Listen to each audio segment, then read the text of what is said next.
Hi folks, welcome back to the Horde. About 5:30, June 9th, Sunday, about 79 degrees. The sun has passed my solar collector, so I'm not quite fully charged at the moment. What you hear idling in the background is the 185S. And I'm turning off the gas. I'm just playing with this thing a little bit. I'm gonna let it run out of gas. For Raymond, you asked about the coils. Actually, they're CDI. Here's how they're marked. This one, the markings are a little easier to read, and here's who they're made by. I think that's a little easier to read. I don't know, could you read that?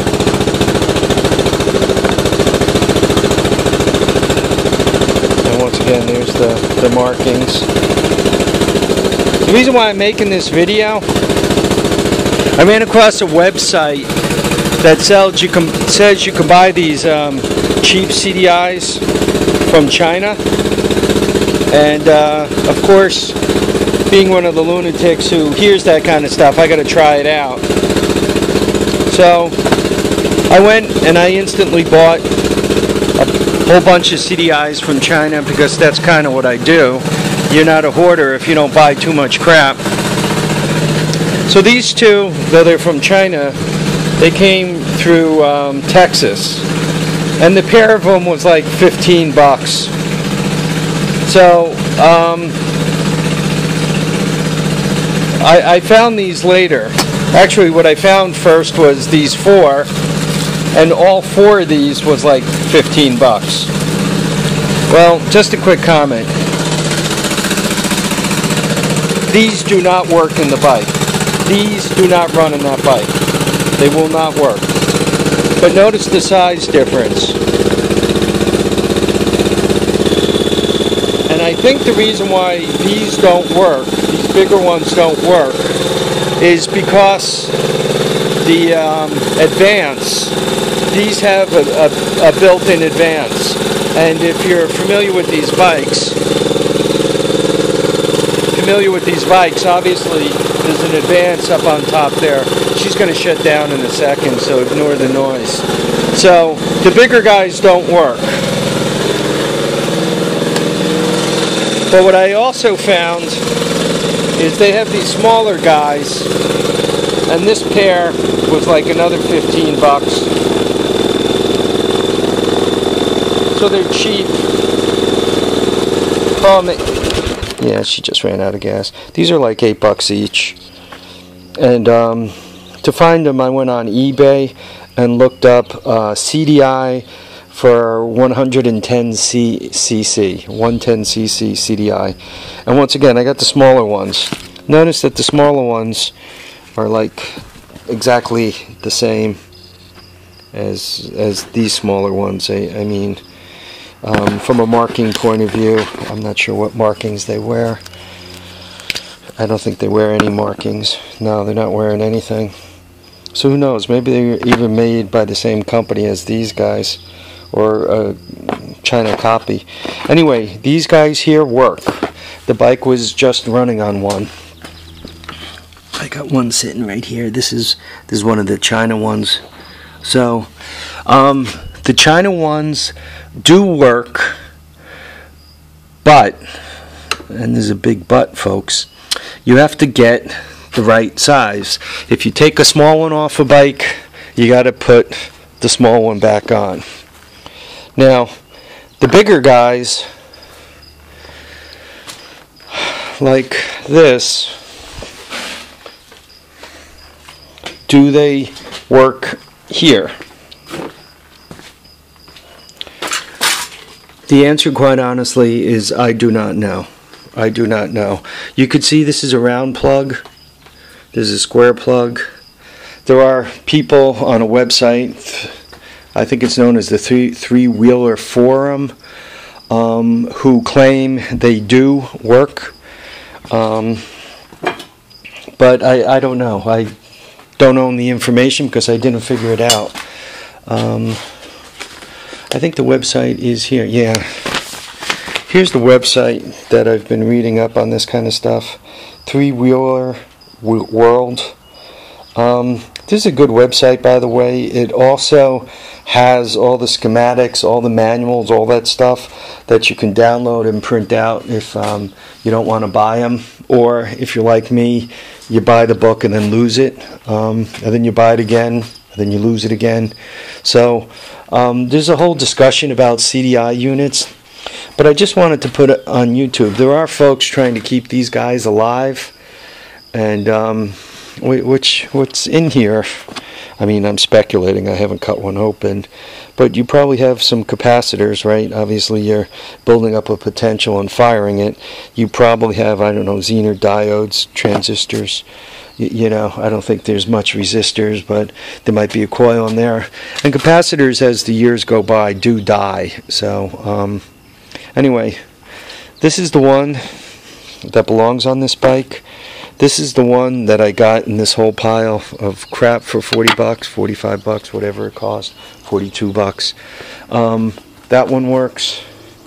This one works. The one on this engine works. And all these, the two China square ones, thin ones I bought work. So at this point, I'm at 1, 2, 3 with the China, 4 spares. So I'm thinking that I've more or less got myself where I need to be. Did I throw away $30? Answer is yes. But I learned something, and I'm sharing that something with you guys. So it's a lesson, right? I already spent the $30 to learn the lesson that if you are going to try to cob a CDI on a bike, make sure it's approximately the same size as the one you take off.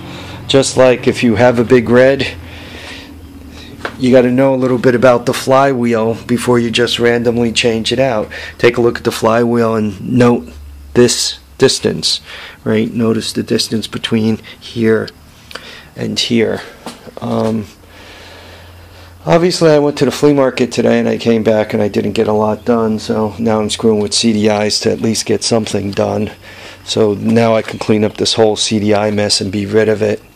I did get a bunch of input from Musty One on this situation, and his input actually makes a lot of sense. His input basically is don't clog your garage up storing your supplies, and it makes a lot of sense, right? Supplies. I got tires up there that I might not use for 100 years. Why are they in the garage where I should be working? I should be using the space to work, not to store tires. Why am I storing propane in the garage? I'm asking for two problems storing propane in here. I mean, it's nice to have a hoard of propane should there become a energy situation and I need the propane, but it doesn't, you know, that doesn't mean I have to look at it continuously. So his comment was, you really, and it's really a good comment, that you don't want to store your supplies where you're trying to work because it clogs up all your space.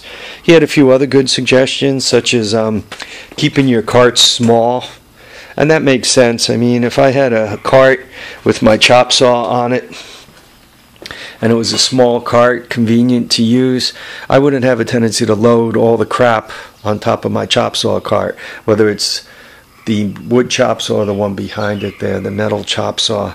So if I had individual carts for that, and possibly like all the supplies I need for the chop saw right on the bottom of the cart, and even going the next little bit where you have the right length extension cord wound right around the cart, so that like when you want to use the chop saw, you have it close to where you're going to use it, you roll it to where you're using it, you use it, you know, the cord's right there, you don't have to go get an extension cord, you cut, you do what you need to do, and then you roll it right back in the hole that it came out of. And that would be actually a good thing for along here, to have things set up so that, you know, I can just kind of roll them out and use them. You know, have tools usable. This bench, I mean, I thought it was the greatest thing in the world when I was building it, but all I did was fill it up with crap. and there it sits. I also have another storage area that I actually built as a storage area. That thing. And I actually have quite a bit of space in there that's not used properly, particularly along this wall. I don't know, I'll show it to you when it's unlocked, but right along this wall is shelves, nice shelves. So I can move my propane hoard into there. I can move tires into there on the shelves. I could get this area empty. If I get this area empty, set my tools up, be much happier. This guy, this Easy Go, it ran. I drove it in here. I actually started up and drove it in here. I haven't used it in a while. Probably haven't used it in 2 years. I think, well, it was running enough to get it up here, and the garage is about 2 years old. So there she sits. I brought it up. What I need to do, the carburetor is funky on this one, and I've learned a lot about these carburetors, so hopefully I can make the one that's on there work properly and be good with it. It had a couple of different problems. Carburetors have more than one circuit, one thing they're trying to do. This one had a bit of a problem with feeding fuel when you step on the gas pump, the enrichment circuit, so that when you accelerate it doesn't stammer, sputter, and shut down. Anyway, I think I know how to get through that. I think I know how to clean that up. This thing also had a bit of a bypass. It used to drip, so to speak. So the second thing I need to do is put a remote gas tank on this thing with a turnoff. If I do that, those two things, I think it'll behave better. And lastly, I'm not sure this one's charging either. The one down below, I put a one-wire GM alternator on it, and it's great. And I should probably make sure it's charging properly, make sure the battery holds a charge, and do that also. And then if I do that, picture this cart gone, this wall with proper tools on it, usable tools, that cart gone, get some stuff out of here. I could just open the door, drive that out onto the driveway, then I have an entire bay to work at. And I really need to do that. About the tractors, my problem is with some of these tractors, I kind of find myself somewhat attached to them. The case was a $50 unit. It's got a Kohler on it that smokes like a Banshee, 10-horse Kohler. I should probably just find a new home for it. For $50, I'm sure I can flip it off. I can probably flip it off for $100 or $150, even though she smokes like no tomorrow. This guy was a $150 unit. It's an old Sears with a hydro. It's got the Tecumseh, but this thing runs well, starts right up, runs good. The hydro's cool, does not have a mower deck. Nice tractor, quasi-collectible, taking up a lot of space. So I gotta put some thought into that. That cart of motors, I should clear the cart off, get the motors put away, and it just shouldn't be there. So anyway, particularly this one's got a target on it. Other tractors, that Craftsman, I got the deck for it. It actually runs good. I should either get it running as a backup tractor or put the deck on it, put it up for sale, and get rid of it. It's actually cosmetically in nice shape. The Sears behind it has a big Öhlins on it. I kind of bought it for the Öhlins. I got it reasonably. I think it was a $150 deal. That mower deck all the way up against the wall, that every time I go by it pokes holes in my body with the up-down lever. Those two go together, and there's a plow for it in the hoard here somewhere. I bought it because it's a very heavy tractor. I wanted to turn it into, use it as a very heavy tractor. I bought it and never did anything with it. I was always going to kind of pull the Öhlins off of it, because it's the same Öhlins that is in that thing. Once again, there it sits. Then you'll see 3 Bolins. The one closest came from a friend. I don't know, I gave him $50 for it. The one behind it, I think I paid $100 for it. That came out of Lake Mahopac. out there by Carmel, New York. I bought it. I was out in the North Sea on a cruise, and I went on eBay and I bought it from the North Sea. So I'm kind of attached to that. This guy here came from a flea market, the G10. I got to tell you, very big disappointment. I really beat up the guy on the price for the G10. Basically stole it, and then I got it home and realized that it was screwed to the moon. It's got a starter issue. The mower deck, the right angle on the mower deck is seized. It's like a potted plant. I think I could get the engine running. It's a good G10. I do have snow blowers for them. You know, I don't know. I should have like one good Boland's, and that one good Boland's should probably become this one with the snow blower on it that is growing grass around it now. That was a freebie. A friend of a friend gave it to me. I mean, it's got chains, it's got weights, it's got a snow blower, but it's got a pathetic engine. That's once again, one of those Tecumsehs with the newer electronic ignition, newer for the 70s or 80s, and not very good ignition system. I'm probably going to have my internet troll ping me and tell me how I don't know anything about Tecumseh internet or Tecumseh solid state ignition systems, but my experience has been they're troublesome, and right now you can't get parts. So even if you say, oh well, I'm going to start fresh, I don't like my current electronic ignition, I'm going to buy, a new one or a new old stock or whatever. They're very, very rare, very hard to get, hard to troubleshoot. The only way of really troubleshooting them is replacing them, and if you can't get them, it kind of slows down your ability to troubleshoot. So there's that. I've been rambling for a long time, so I got to go. Live, love, and have a great time. I'll throw a quick video up on flea market finds, and we'll call it a day. Remember, tires down, handlebars up, and don't forget to learn about your CDIs. Thanks for watching.